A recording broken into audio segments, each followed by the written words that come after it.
Ongezeko la uhalifu katika maeneo mengi ya pwani ikiwemo kaunti ya Mombasa, Kwale na Kilifi lilipelekea kamanda wa polisi ukanda huu Ali Nuno kutoa agizo la shoot to kill ili kukabiliana na uhalifu huo. We will not hesitate to use our firearms. Two were fatally injured in Likoni, and that's how Likoni came quiet.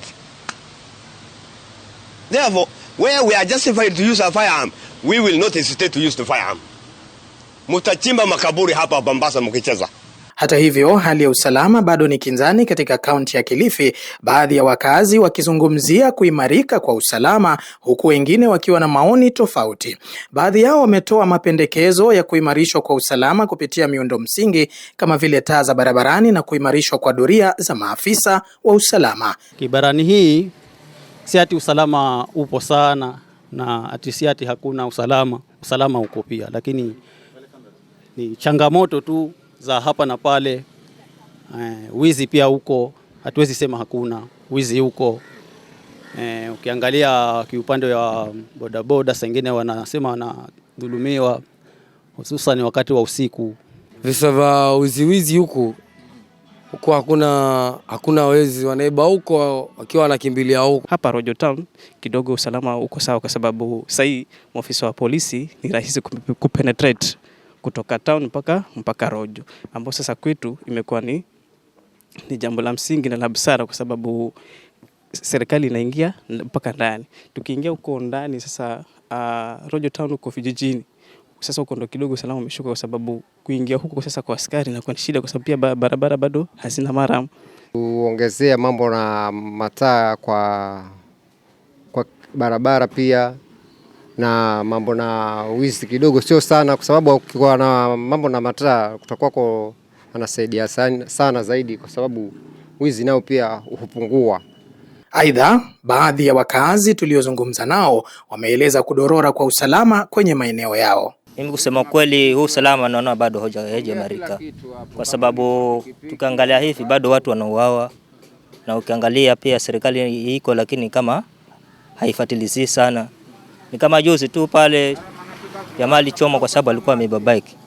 Na ukiangalia sana huu ni kama hiyo serikali yenyewe ndio ni kama inajaribu kutetea.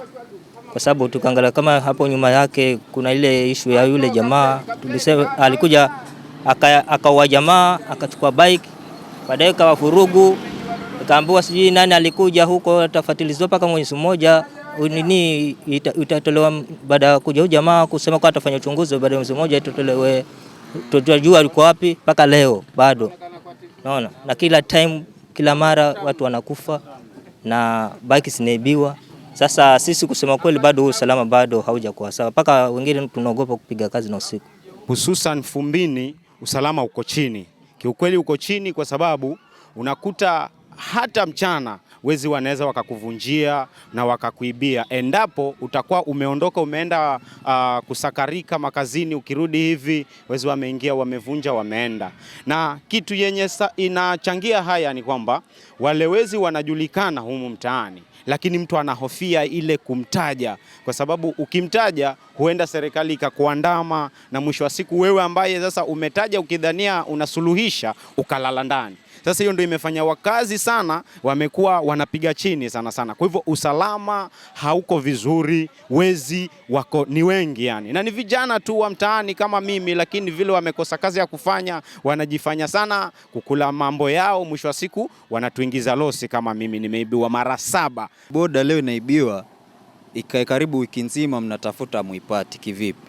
Lakini mtu akifanya makosa hata ajificha wapi, utapata amepatikana na penye amejificha, lakini wezi wa bodaboda hawapatikani.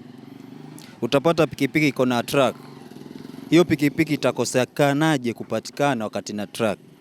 Kumaanisha kuna vitu vinaendelea kati ya wenye wanapeana pikipiki za loan na hao polisi. Sekta ya usalama tukizingatia zaidi askari, wewe wakishika doria huku, maana sasa huku wamekutenga sana, sijui ni vile barabara ni mbovu ama nini, lakini sasa wewe wanapita huku, at least zile mahindra zikionekana zinapita huku, wengine kidogo tutakuwa waoga.